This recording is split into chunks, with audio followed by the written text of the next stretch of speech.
those are reflected. And from that, you build the budget, and you also look at the income income sources that you have, and match that to make sure and to make sure that those expenditures don't exceed your budget. That's what we want to do. So and now in terms of seniors when they're about to graduate, we look at it a little differently, because I always say make sure that when you get that job, you want to make sure you have enough money to cover six items. I say you must make sure you have income to cover shelter, food, transportation, insurance, and utilities, and savings investments. As a treat savings and investments just like an expense. You got to have it, because first of all, you're going to have unexpected expenditures that you got to address, and you want to use that income also to create some wealth for yourself. So treat it like those are things you must have money for. You said, well, once there's things, you didn't say anything about clothing or my cell phone bill. That's why those things are discretionary. You can manipulate clothing somewhat. Like I said, the girls, you get a pair of black pumps, a black outfit, a suit. They can do a lot of things with that. And the guys with a blue suit and a pair of beige gray pants can do a lot with that. So you can work that out. And I know millions of people who graduate from college without cell phones, so you can, you can deal with that too. So we try to give them a direction in terms of what they definitely need to address. But the whole idea is to try to make sure that each of them have a good understanding too of the personal financial management concepts like credit, the principles, credit scoring, and how that impacts you. And one of the things we always say up front, there are two documents you got to protect when you're in school. Your academic transcript, those A's and B's, the indication of employers, the level of knowledge and skills that you have, and your credit report, because a lot of employers now are screening based on what they see in the credit report. Your credit report is an indication of your character, your judgment, your integrity, what the person would do, what he says would do, and it can affect you, so you want to make sure you do the things that you got to do while you're in school.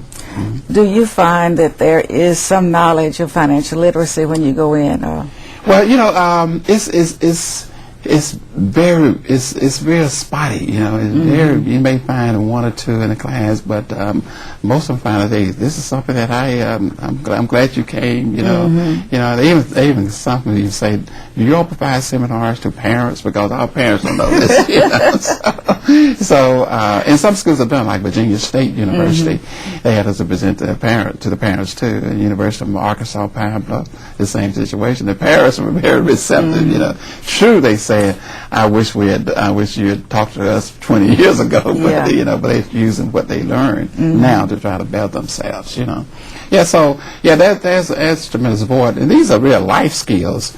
Usually they don't have it just don't come out the household, or just untaught. So I always suggest that parents start teaching the kids at an early age, like with the savings, even with the savings account.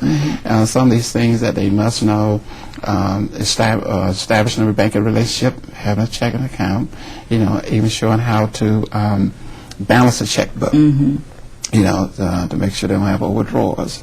This whole process of budgeting, and how to use credit to get the things that you need, how to minimize your spending so you can sustain yourself and not have to borrow a lot of money, things that need to be talked about. I always say that it may be a good idea to have the kids to participate in the creation of that family budget, so they know what's in it, they know what the income is, or just have some basic family financial goals in terms of what you want to accomplish as a family. You want to save money to send a child to college. You want to save money for a vacation. So everybody's on the same page. Yes. Yes. Well, it's interesting because the historically black college universities will have the largest percentage of students who are the first-time college students in their families. Exactly, yeah. And sometimes in families like that, you don't have as much background in management. Right. You're right. And so it's really very essential, I guess, for those students. As you were talking, I was thinking about my grandsons. When one of them got ready to go into a fraternity, he called and asked if I had any extra money. And I said, how much are you talking about? he said, well, I want to go into the fraternity, and I just don't want to ask my parents because they're paying my tuition. Okay. So he was at least sensitive to that's that. right, yeah.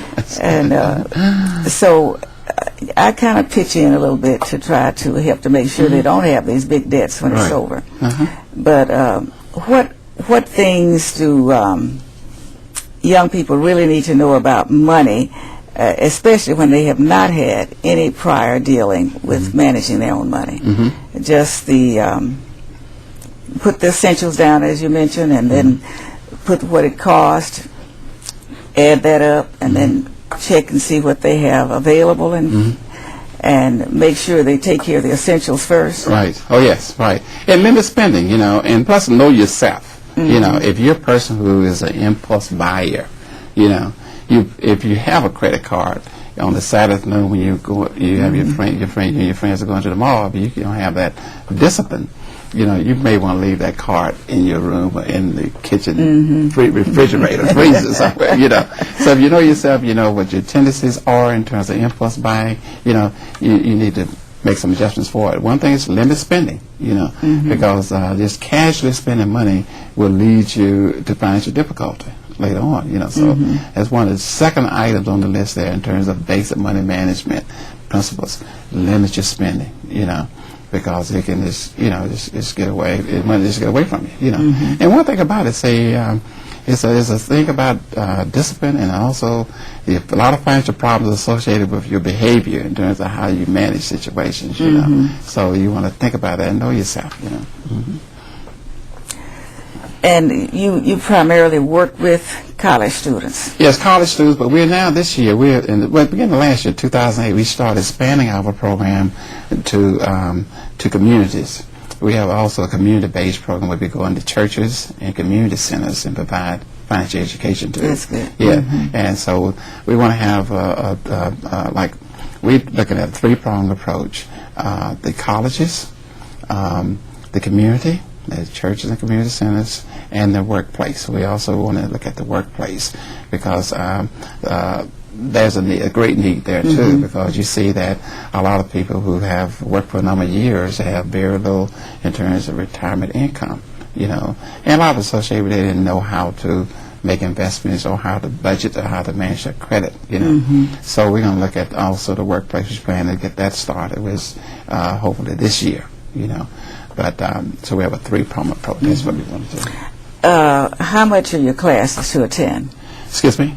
How much do you charge? Well, what it is, what I decided to do, particularly when I was on the deal with HBCUs, knowing that a lot of them have financial, challenges, and I wanted to be this program, wanted the program to be successful. So what I decided to do is to go out and seek grants and corporate support for the program. So what I do, I go out and submit proposals to corporations and foundations to raise the money.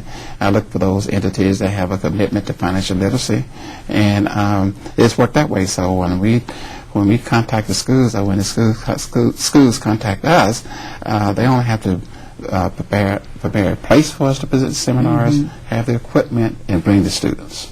So it's free. It's free. The seminars are free. Yeah. Are you sponsored any by credit card companies? Initially, yes. Initially, we had a credit card company to sponsor us in those early years. When I started off, I didn't have any money at all. I started out of my pocket. And as my American Express bill continued to grow, we had like Fannie Mae came in, help us out, and Visa helped us out early on. But since we were growing the program, we've gotten larger sponsors to work with us, like HSBC is one of our great sponsors too. They've been with us for the last 4 years, and we have the Investment Company Institute, other entities that have been working with us all along. Well, in my area, we have a large number of the collectors' businesses from credit cards, and I went to them, a couple of them that were in my district, and I said, you need to do some classes before you just hand out these cards. So they did start to do some classes with college students, and they did them primarily in the summer. They'd invite them to come, and I think it might have helped because what I say to my grandkids, for every dollar that you use, you're going to pay $1.25 back.